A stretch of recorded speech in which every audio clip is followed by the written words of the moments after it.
You think you don't care what people think. But you checked your last post's likes, didn't you? Think about the last time you made a decision completely on your own. No asking anyone. No subtle hints dropped in conversation. No, what do you think? Disguised as small talk. Hard to remember, right?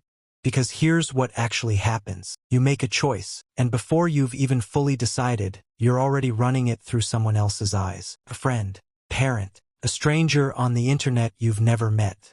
You're not looking for advice. You're looking for permission, and that's where it gets uncomfortable. Somewhere in your childhood, you learned something dangerous. That love was conditional.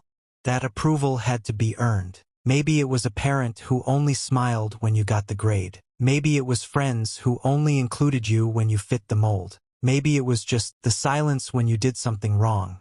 Your brain remembered that, and slowly, quietly, it built a system. A survival system. Seek approval. Stay safe. Because being rejected, truly rejected, felt like death to a child who needed belonging to survive.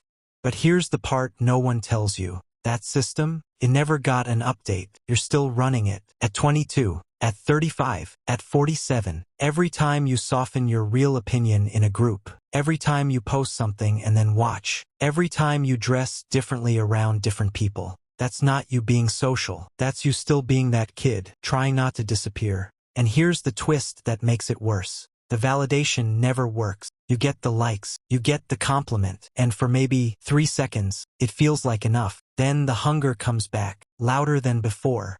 Because you're not actually healing the wound. You're just numbing it, over and over. You've built an entire identity around what other people reflect back at you.